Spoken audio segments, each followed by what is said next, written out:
remember that fateful night clearly. I had spent a long, grueling day and found myself waiting at a nearly deserted station when the clock struck midnight. There was an odd stillness in the air, a silence that felt heavy enough to smother any hope of comfort.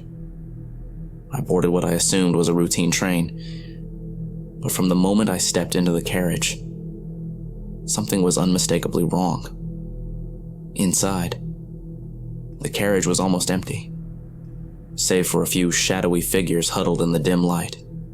Their faces were indistinct, as if hidden behind a veil of darkness, and their presence sent a shiver crawling up my spine.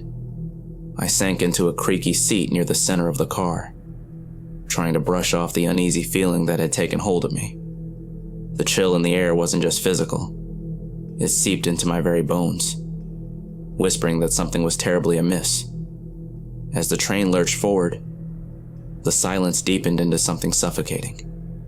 The regular hum of the engine and soft murmurs I'd expected were replaced by an oppressive quiet, broken only by the occasional groan of metal on metal. I tried to convince myself that fatigue was playing tricks on my mind, yet the atmosphere was far too tangible to ignore. Out of nowhere, as I closed my eyes to quell my rising anxiety, I heard it. A faint whisper right by my ear. "Don't look behind you." My heart thundered in response. I slowly turned my head, half expecting to find someone leaning over me, ready to spook me further. Instead, there was nothing but the empty seat behind me, its vacant space mocking my fear. The lights above flickered erratically, casting grotesque shadows that danced on the walls like phantoms in a nightmare. Every station we passed seemed to be more desolate than the last. The platform at each stop was abandoned, swallowed by darkness and silence. With each fleeting view of these ghostly stations, the sense of isolation grew. I felt as if I were drifting further from reality, plunging into an alternate realm where the normal rules of life no longer applied.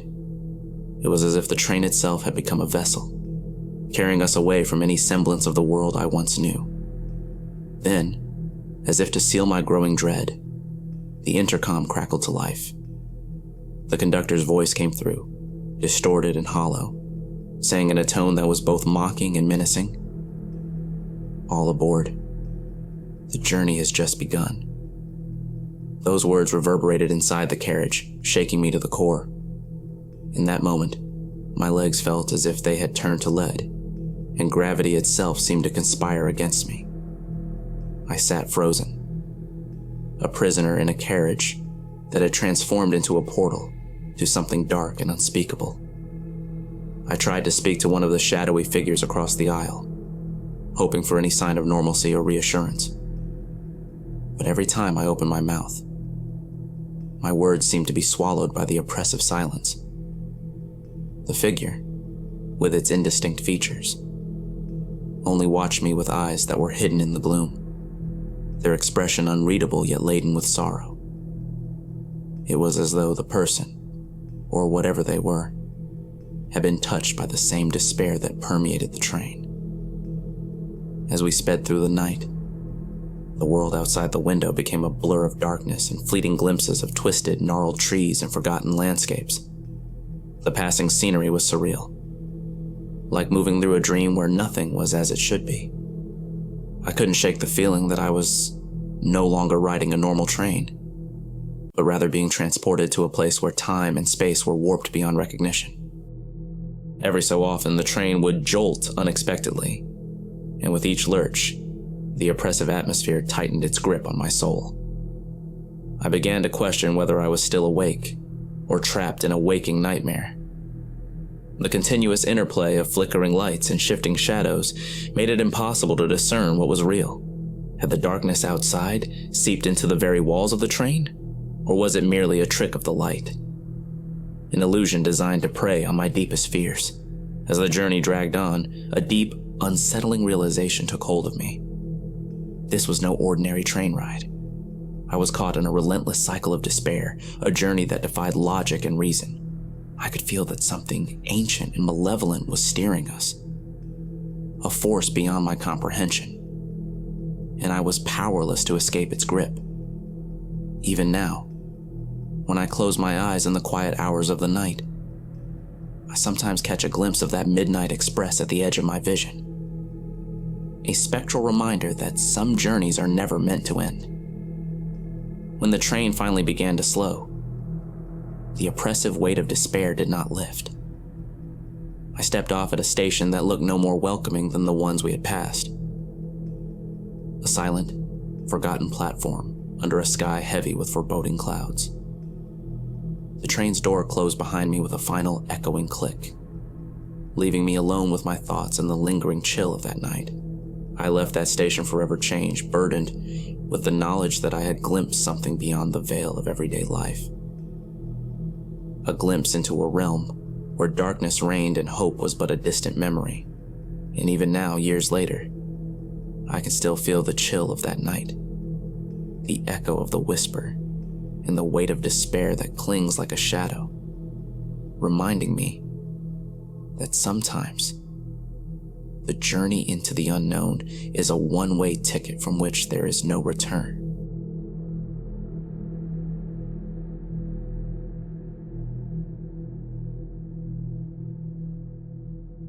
I was on a commuter train late one night, eager to return home when I first heard it.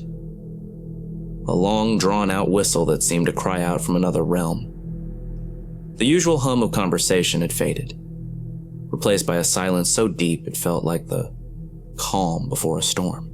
That eerie sound cut through the darkness, sending a shiver down my spine and setting my heart pounding in a rhythm that was anything but normal.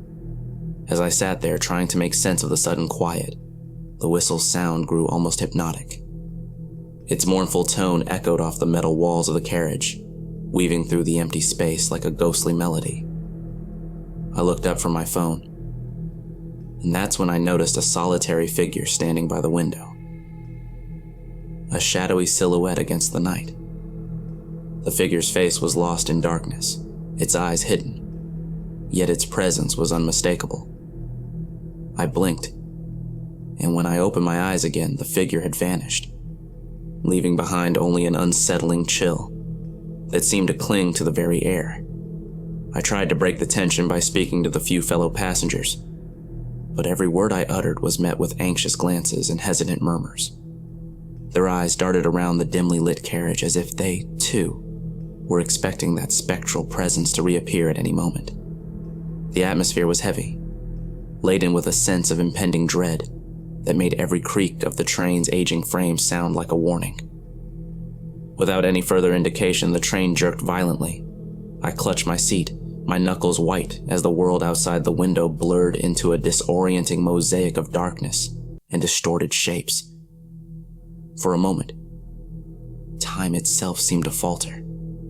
The train shuddered as if in pain, and I felt a presence, a force so ancient and sorrowful that it seemed to carry the weight of lost centuries. It was as if the very soul of the night had reached out, whispering secrets of forgotten tragedies and unspoken grief.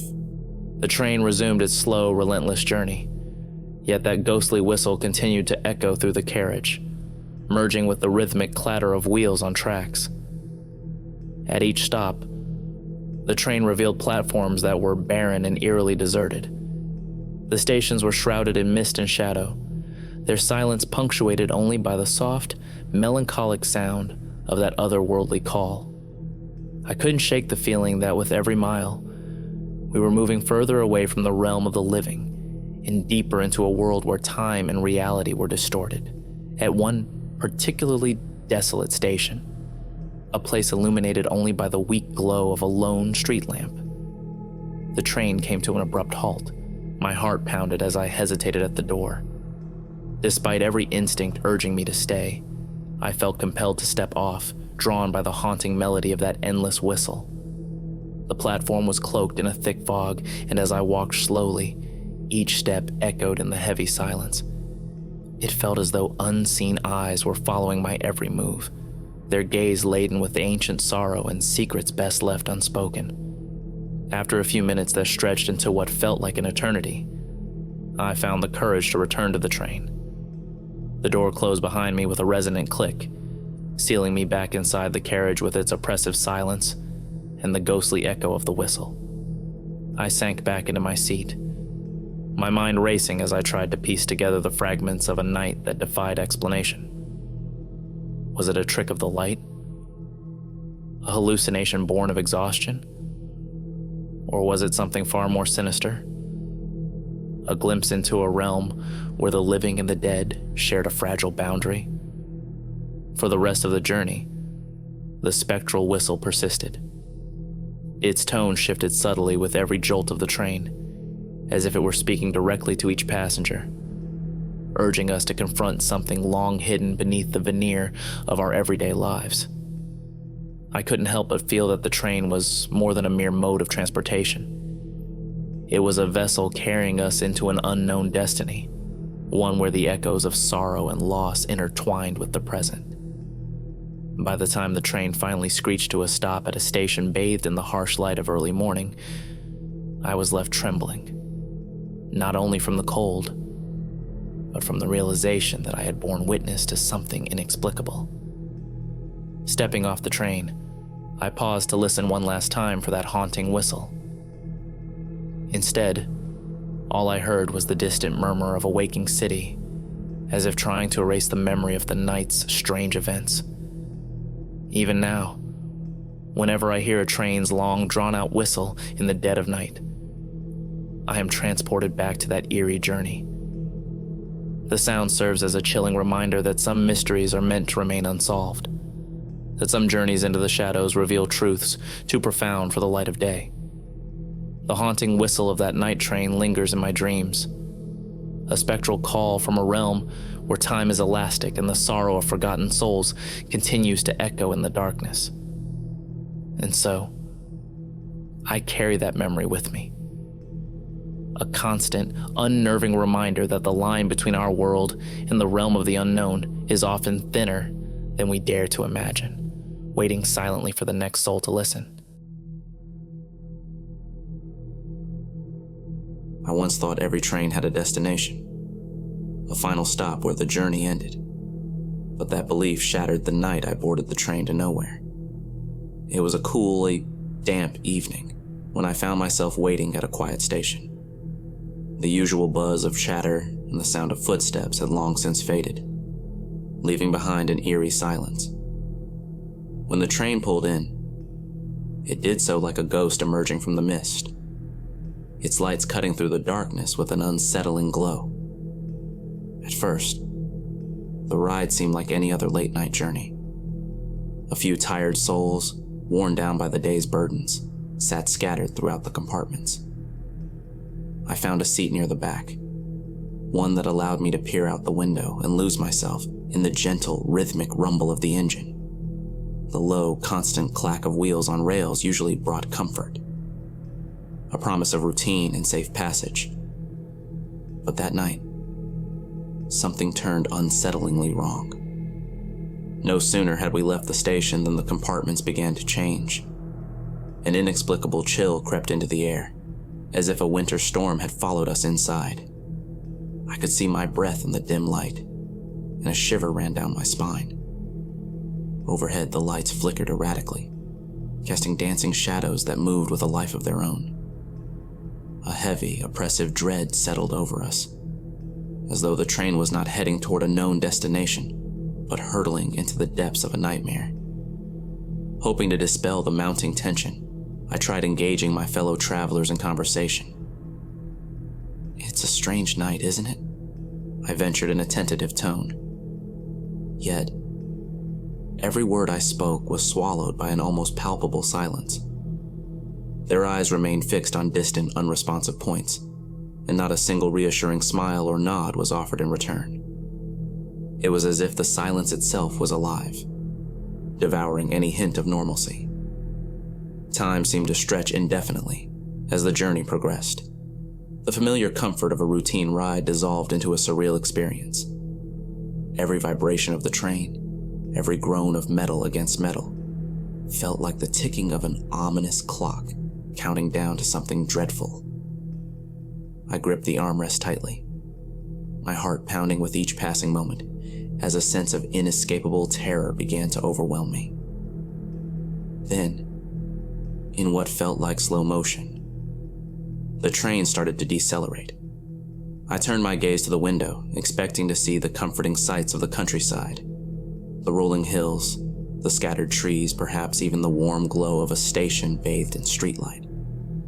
Instead, what met my eyes was utterly inexplicable. An endless void. A vast expanse of impenetrable darkness that swallowed every hint of light. There were no familiar landmarks, no signs of civilization, only an abyss that defied all logic and reason. In that disorienting moment, the conductor's voice came over the intercom. It was barely more than a whisper, distorted by static, yet it sent a chill straight to my core. Next stop. Nowhere. Those words echoed through the empty carriage, reverberating off the walls and into the depths of my soul. My heart pounded in my chest as I clutched the armrest even tighter. Overcome by a terror I could neither explain nor escape, every nerve in my body screamed that something was terribly, irrevocably wrong. With trembling hands and a racing mind, I stepped off the train when it finally came to a halt. The platform that greeted me was a desolate, barren stretch under a moonless sky. A place where light and life had seemingly been erased. There was no sign of a station, no benches, no ticket booth. Only the cold, indifferent darkness. The door of the train closed behind me with a final, echoing click, as if sealing off a world I had once known. Standing there on that lonely platform, I couldn't help but wonder if I had truly escaped, or if I had left a part of myself behind in that timeless void. The memory of that final moment, of stepping into the unknown, has haunted me ever since. It was a moment when the boundaries between the familiar and the unfathomable blurred, and I realized that not every journey ends at a predictable destination. Even now, on the quietest nights, I hear the faint echo of that final whistle, a sound that sends shivers down my spine and reminds me of the night I rode the train to nowhere. It lingers in my dreams and in the silent pauses of everyday life, a constant spectral reminder that some journeys are not meant to end. I sometimes find myself glancing over my shoulder, half expecting to see that ghostly train reappear on the horizon, beckoning me back into the void. I once believed that every journey had a destination, a place where you could disembark and return to the comforting rhythm of ordinary life. But that night, I learned a harsh truth. Some journeys lead only to an endless, unsettling void, where the familiar fades away and you are left to wander in perpetual uncertainty. The train to nowhere carried me into a realm where time stood still, and reality was nothing more than a distant memory. Now I carry that experience with me. As a silent testament to the night, I discovered that not every road ends at a station, and that sometimes the journey itself is all there is. The echo of that final whistle, the darkness of that endless void, and the cold touch of that otherworldly night remain with me, forever a reminder that some journeys never truly end,